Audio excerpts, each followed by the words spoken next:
हाँ बच्चों, आज हम रे ऑप्टिक्स का जो नेक्स्ट सेगमेंट है, जो हमने लास्ट टाइम ख़त्म किया था, वो हमारा सिंपल माइक्रोस्कोप था। आज हम उससे आगे कंटिन्यू करते हैं कंपाउंड माइक्रोस्कोप। तो कंपाउंड माइक्रोस्कोप आपको पता है, मैंने बताया भी था कि जो सिंपल माइक्रोस्कोप है वो क्या करता है। जो का इमेज है वो मैक्सिमम से मैक्सिमम 9 टाइम्स तक मैग्नीफाई कर सकता है इमेज को। अब इससे ज़्यादा अगर हमें मैग्नीफिकेशन चाहिए होता है तो फिर हम क्या करते हैं, ग्रुपिंग ऑफ लेंस को के कंसेप्ट को यूज़ करते हैं। और सबसे सिंपलेस्ट ग्रुपिंग होगी जब हम दो लेंस को यूज़ करेंगे। तो कंपाउंड माइक्रोस्कोप एक ऐसा ऑप्टिकल इंस्ट्रूमेंट है जिसमें हम क्या करते हैं, दो लेंसेज को हम यूज़ करते हैं to obtain the highly magnified image of the small object. तो बेसिकली देखो, कंपाउंड माइक्रोस्कोप में we use two converging lenses. तो कन्वर्जिंग लेंस हम यूज करते हैं। जो एक कन्वर्जिंग लेंस होता है वो होगा जो ऑब्जेक्ट के पास होगा, और जो लेंस ऑब्जेक्ट के पास होता है उसको हम ऑब्जेक्टिव बोल देते हैं या ऑब्जेक्टिव लेंस बोल देते हैं। और जो ऑब्जेक्टिव लेंस होता है, इस लेंस का एपर्चर भी कम होता है और इसकी फोकल लेंथ भी कम होती है। फोकल लेंथ कम क्यों लेते हैं? जब हम इसका मैग्नीफाइंग पावर का फार्मूला ड्राइव करेंगे तो वहां से हमें पता लगेगा कि why we use small focal length objective. Another lens which is used in the compound microscope, जो आंखों के पास होता है, उसको हम आई लेंस बोल देते हैं या आई पीस बोलते हैं। वो भी एक कन्वर्जिंग लेंस होता है। इसका अपर्चर ज़्यादा होता है as compare to objective lens, और फोकल लेंथ जो होती है इसकी वो स्मॉल ही होती है। लेकिन अगर दोनों का कंपेयर करेंगे, ऑब्जेक्टिव और आई लेंस का कि फोकल लेंथ का, तो आई लेंस की जो फोकल लेंथ होती है ऑब्जेक्टिव से थोड़ी ज़्यादा होती है। इससे जो एरिया ऑफ व्यू है वो ज़्यादा हो जाता है। लेकिन ऑन द होल अगर हम देखेंगे तो दोनों लेंस की ही फोकल लेंथ इसमें कम होती है। ऑब्जेक्टिव थोड़ी ज़्यादा कम होती है, आई लेंस की थोड़ी उससे ज़्यादा बड़ी होती है, बट उसकी भी स्मॉल फोकल लेंथ ही होती है।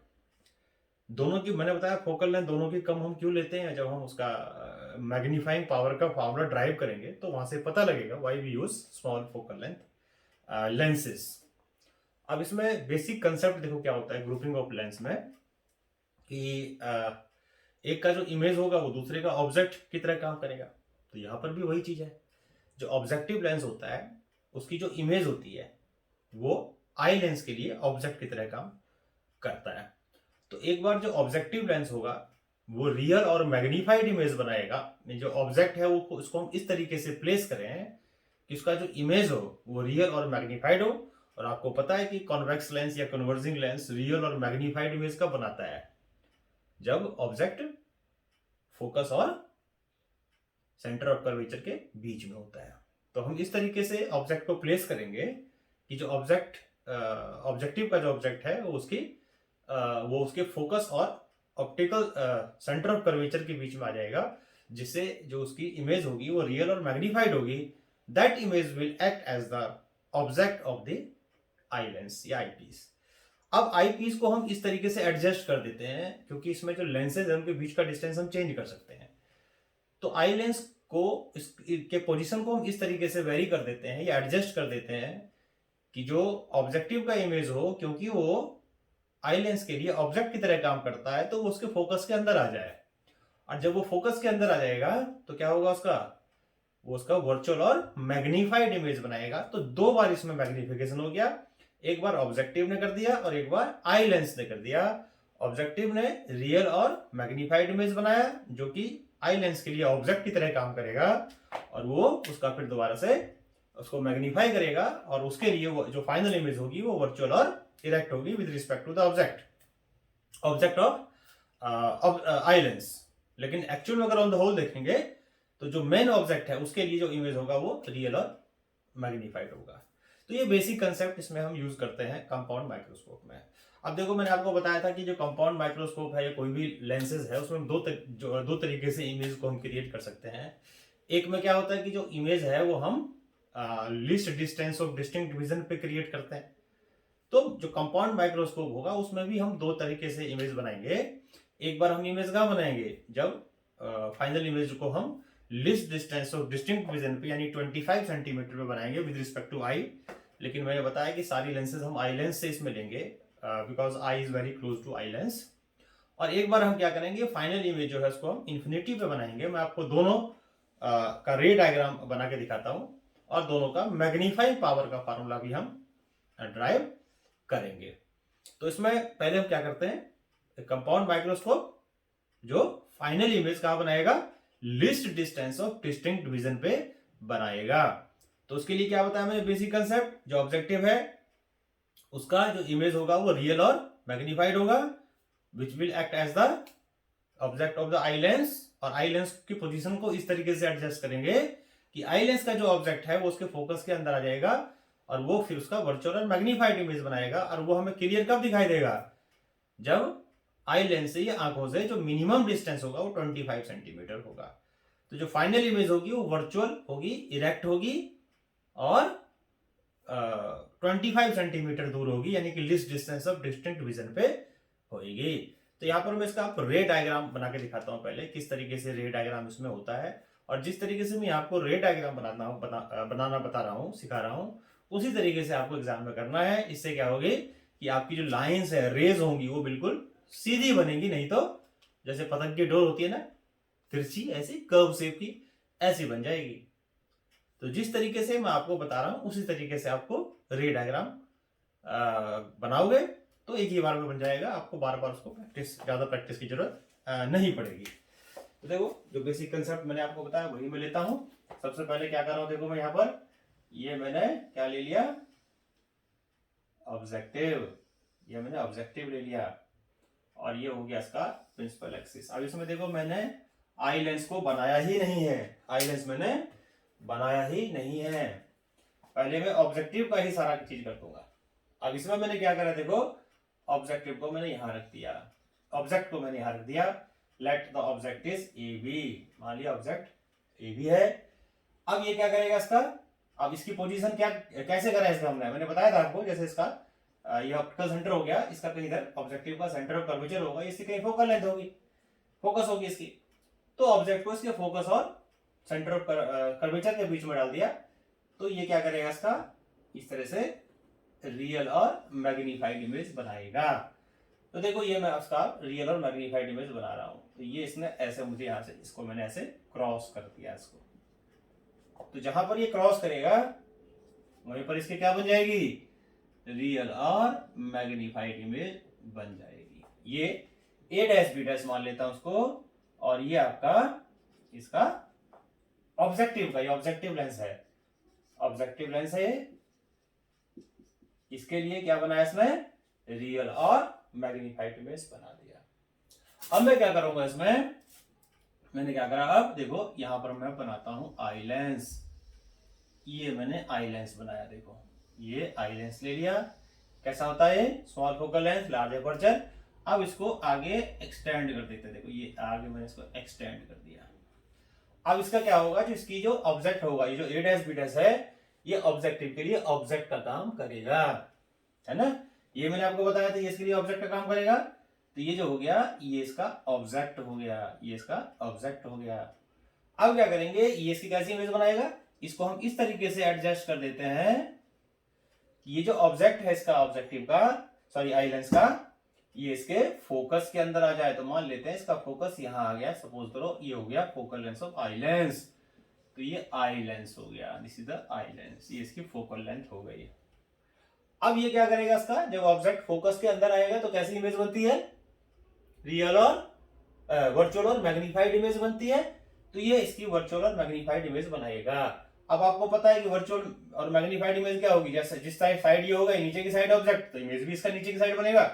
तो यहां में देखो पहले ही मैंने इमेज यहां बना दिया, और जब इमेज बनाओगे देखिए ध्यान रखना कि इसका टिप ये C2 और इसका टिप और इसका टिप सबको आपको एक लाइन पे लाना है। क्योंकि ये रे डायग्राम हालांकि इसकी जरूरत नहीं पड़ेगी, लेकिन जब आप मैग्नीफाइंग पावर को डिफाइन करोगे मैग्नीफाइंग पावर जब आप डिफाइन करोगे तो आपको, या मैग्नीफाइंग पावर को जब ड्राइव करोगे तो इसकी जरूरत पड़ेगी। तो यहीं से हम ऐसा कर लेते हैं कि ये इसका टिप और ये जो फाइनल इमेज बना है ए डबल डैश, मान लेता हूँ फाइनल इमेज है ए डबल डैश और बी डबल डैश, इसको मैंने, इसके टिप को मैंने एक साथ एक लाइन पे ही ला दिया। अब क्या करूंगा देखो, यहां से इसको ऐसे एक्सटेंड कर देते हैं और इसको यहाँ पर मिला देते हैं। देखो ये मिला दिया मैंने इसको यहाँ पर, तो इसकी इमेज यहाँ पर बन गई। और एक्चुअली में जाएगी कैसे, ये ऐसे जाएगी, ये लाइट जाएगी ऐसे, और इसको मैंने पीछे एक्सटेंड किया और यहाँ पर इसकी इमेज बन गई। तो देखो ये लाइन जो भी मैंने बनाया अब यहाँ पर कितना क्लियर लाइन बनाया है, कि आपको दिख रहा है बिल्कुल सीधी लाइन बनी है, कहीं भी कहीं। तो क्या किया मैंने, पहले उसको छोड़ ही दिया, सब कुछ जो किया इसका बनाया, बेसिक कंसेप्ट जो मैंने आपको बताया, उसके बाद फिर इसका किया। तो पहले ही मैंने फाइनल इमेज ड्रॉ कर ली और इसका टिप और ये एक जगह ला दिया और इसको यहां से पीछे से एक्सटेंड करके और ऐसे मैंने खींच दिया लाइन को। तो ये आपका रे डायग्राम हो गया कंपाउंड माइक्रोस्कोप का। इसमें जो फाइनल इमेज, ये आपको क्लियर तभी दिखाई देगा जब फाइनल इमेज है, ये डी है और ये आई लेंस के लिए क्या है, इमेज की तरह काम करेगा ये। और ऑन द होल अगर देखोगे तो ऑब्जेक्ट, ये जो ऑब्जेक्ट है ये भी इसके रिस्पेक्ट में ये कैसा है, इसके रिस्पेक्ट में ये जो है ये कैसा है, रियल है और लार्ज है इसके रिस्पेक्ट में। इसके रिस्पेक्ट में वर्चुअल एनलार्ज, इसके रिस्पेक्ट में रियल और एनलार्ज। समझ में आ गया। तो ये आपका रे डायग्राम हो गया कंपाउंड माइक्रोस्कोप का। समझ में आ गया चीज। अब देखो आगे मैं यहां पर बता रहा हूं आपको मैग्नीफाइंग पावर। मैग्नीफाइंग पावर, जो मैग्नीफाइंग पावर होता है ये क्या होता है, ये रेशियो होता है इसका। मैग्नीफाइंग पावर को मैंने आपको पहले बताया था, इसको एंगुलर मैग्निफिकेशन भी कहते हैं। An angular magnification is a ratio of the angle subtended by final image to the angle subtended by object. लेकिन खास बात क्या है कि दोनों के दोनों एक ही जगह पे होना चाहिए। तो इमेज तो यहां पर list distance of distinct vision पे है, ये देखो, लेकिन ये जो ऑब्जेक्ट है वो तो उससे पहले ही है। तो अगर मैं ऑब्जेक्ट का एंगल निकालूंगा फिर इसका निकालूंगा, दोनों की लोकेशन तो अलग अलग जगह है ना। तो क्या करेंगे पहले हम क्या करेंगे, जितना बड़ा ये ऑब्जेक्ट, उसको दूसरे कलर से कर देता हूं, जितना बड़ा ये ऑब्जेक्ट है यानी कि ए बी, उतनी ही बड़ी है मैंने यहां पर एक लाइन खींच दी और मान लिया इसको मैंने A1 और इसका एंगल यहां पर निकाल देता हूं, ये मान लेता हूं ये एंगल हो गया अल्फा। और इमेज का एंगल क्या होगा देखो, इसलिए मैंने आपसे कहा था ये करने के लिए, ये हो गया आपका इमेज का एंगल, इसको मान लिया मैंने बीटा। तो मैग्नीफाइंग पावर जो हो गया वो क्या है, magnifying power is m alpha by beta. उसके बाद क्या करा हमने, तो कि जो एंगल्स होते हैं बहुत स्मॉल होते हैं, स्मॉल एपर्चर्स के लिए सारे फार्मूले वैलिड है। तो tan alpha by tan beta कर दिया इसको। फिर यहां से देखो tan अल्फा क्या जाएगा, सॉरी उल्टा कर दिया मैंने इसको, ये आपका होगा बीटा बाय अल्फा, इमेज का angle upon object angle beta by alpha. अच्छा अब क्या करेंगे, tan बीटा, तो tan बीटा आपका क्या हो जाएगा देखो, ये लेते हैं ये ट्रायंगल, तो a double dash b double dash upon c2 a double dash this by this. tan alpha क्या जाएगा, डिवीजन में है तो इनवर्स करके मल्टीप्लाई कर देते हैं, tan अल्फा क्या होगा दिस बाय दिस, यानी कि a double dash a1 upon c2 a double dash. तो c2 a double dash upon a double dash a1 कर दिया इसको मैंने।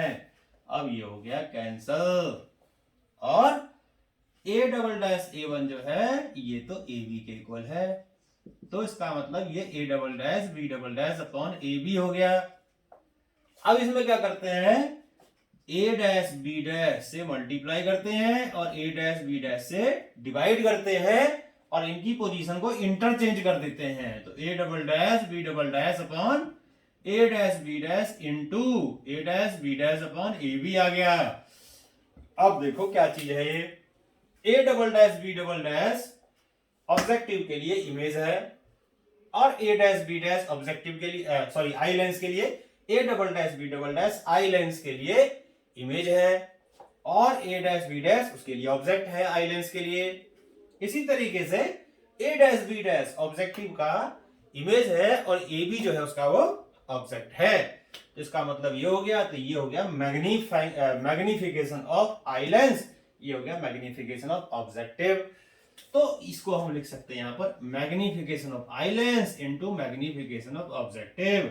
आप इस डेरिवेशन को यहां से भी शुरू कर सकते हो, क्योंकि लेंस के कॉम्बिनेशन में जो टोटल मैग्निफिकेशन होता है ये इनके किसका बताया था, ये इनके अलग अलग लेंसेज के, इंडिविजुअल लेंसेज के मैग्निफिकेशन का मल्टीपल होता है। तो वही इसमें आ गया। अब इसके बाद हम कुछ ड्राइव नहीं करेंगे, जो हमने पीछे सिंपल माइक्रोस्कोप में किया था उसी को यूज करेंगे। अगर देखो इसमें अगर मैं ऑब्जेक्टिव की बात करूं तो ऑब्जेक्टिव के लिए ये क्या है, ये ऑब्जेक्ट डिस्टेंस है,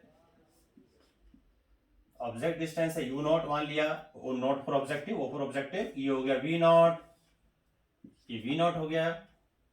और अगर मैं आई लेंस की बात करूं तो ये तो मैंने लिख ही दिया, ये क्या है, इमेज है, फाइनल इमेज, और ऑब्जेक्ट हो जाएगा इसका, इसको बोलेंगे तो ये हो गया आपका यू ई, ये हो गया यू ई, है ना।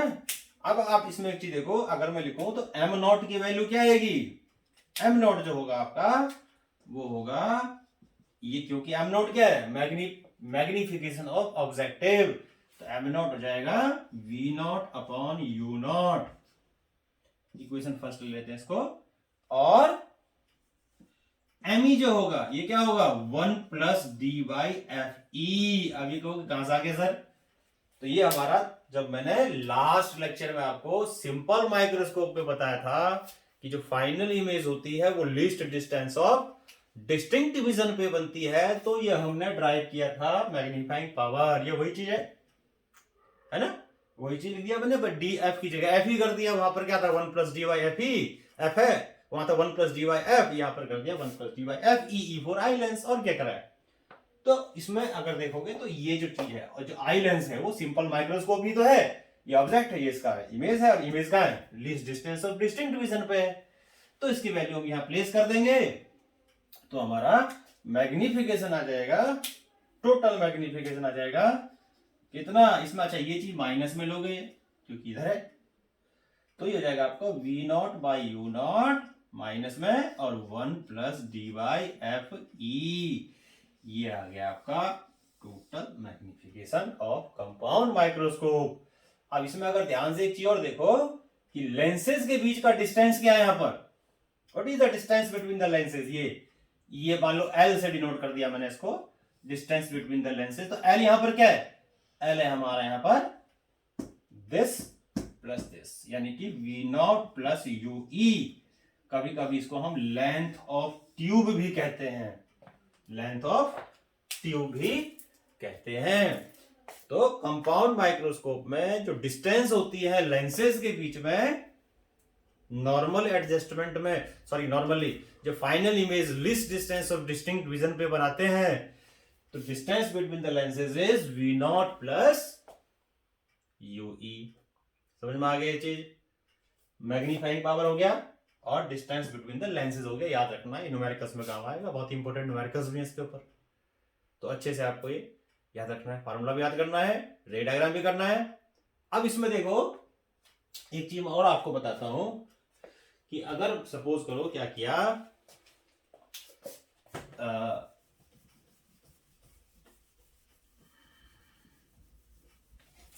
अब इसमें एक चीज देखो कि ये जो आपका इसमें ऑब्जेक्ट है ये ए बी, ये एफ नॉट के यानी कि ऑब्जेक्टिव के फोकल लेंथ के जितना पास आएगा, ये जो ए डैश बी डैश है, ये डैश बी डैश, ये आई लेंस के उतना ही पास जाएगा।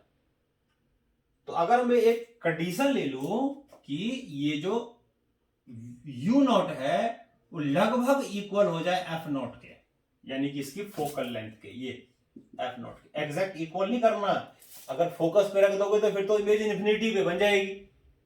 हमें इसको इतना क्लोज करना है एफ नॉट के ऑब्जेक्ट को कि जो इमेज है ए डैश बी डैश ये इसके बहुत पास बने, इसके आई लेंस के। और अगर ऐसा हुआ तो जो वी नॉट है वो नियरली इक्वल हो जाएगा एल के, एल मतलब डिस्टेंस बिटवीन द लेंसेज। तो उस केस में जो हमारा फार्मूला आ जाएगा वो हो जाएगा एल बाय एफ नॉट और 1 plus D Y F E, ये आ जाएगा फॉर्मूला, ये आ जाएगा, है ना। तो इससे देखो यहां पे पूरा आपको क्लियर दिख रहा है कि जो एम है ये इसके और इसके ऑब्जेक्टिव की फोकल लेंथ के और आई लेंस की फोकल लेंथ के दोनों के इनवर्सली प्रोपोर्शनल है।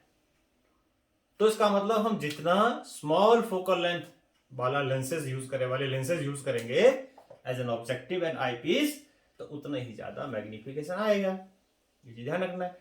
तो अगर ये पूछे in the compound microscope why we use small focal length lenses as an objective and eye lens, तो क्या लिखेंगे, to have large magnification, large magnifying power. तो ज्यादा मैग्नीफाइंग पावर के लिए ही हम ऐसा करते हैं। तो ये हमारा हो गया कंपाउंड माइक्रोस्कोप, जिसमें हम फाइनल इमेज कहां पर बनाते हैं, least distance of distinct vision पे बनाते हैं। एक चीज और मैंने आपको बताया था कि हम एक और जगह इमेज को क्रिएट करते हैं जिसको हम कहते हैं नॉर्मल एडजस्टमेंट। नॉर्मल एडजस्टमेंट में क्या होता है, फाइनल इमेज जो होती है, जो इमेज होगी, जो हम देखेंगे, ऑब्जर्वर देखेगा, उसके लिए इमेज जो होगा वो इंफिनिटी पे होगा। तो उसको हम क्या कहते हैं, नॉर्मल एडजस्टमेंट कहते हैं। तो नॉर्मल एडजस्टमेंट वाले में केस में देखो रे डायग्राम में हम क्या चेंज करेंगे, देखो क्या चेंज करेंगे इसमें। जब हम नॉर्मल एडजस्टमेंट करेंगे तो रे डायग्राम में हम क्या चेंजेस करेंगे, रे डायग्राम में हम क्या चेंजेस करेंगे। तो मैं क्या करता हूं, चलो तुम्हारा ही बना देता हूं सारा।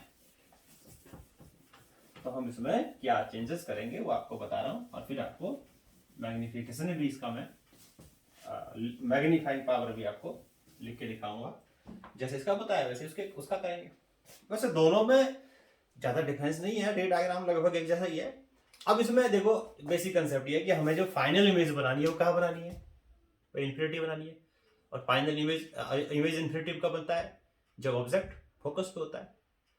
इसमें हम क्या करते हैं, जो अभी हमने किया उसमें ऑब्जेक्ट आई लेंस का जो ऑब्जेक्ट था उसके फोकस के अंदर ले आते थे। नॉर्मल एडजस्टमेंट में क्या करेंगे, ऑब्जेक्ट को उसके फोकस बना देंगे, क्योंकि लेंसेज को हम चेंज कर सकते हैं ना उसकी पोजीशन को। तो इस तरीके से हम जो आई लेंस है उसकी पोजीशन को चेंज करेंगे कि जो ए डैश बी डैश था वो उसके फोकस पे आ जाए, और फोकस पे आ जाएगा तो इमेज कहां बना देगा, अपनी इन्फिनिटी बना देगा। और इसको नॉर्मल एडजस्टमेंट कहते हैं। नॉर्मली मैंने आपको बताया था हम नॉर्मल एडजस्टमेंट में ही यूज करते हैं इसको, क्योंकि इसमें आई जो होती है वो मोर रिलैक्स्ड होती है, विदाउट स्ट्रेन होती है, स्ट्रेन नहीं होता है इस पे, रिलैक्स्ड आई होती है। तो इसलिए हम नॉर्मल एडजस्टमेंट में ही यूज करते हैं, सिंपल माइक्रोस्कोप को ही प्रेफर करते हैं, और सिंपल माइक्रोस्कोप को भी और कंपाउंड माइक्रोस्कोप को भी। तो इसका रे डायग्राम देखो बिल्कुल वैसा ही है, थोड़ा सा हम चेंज करेंगे।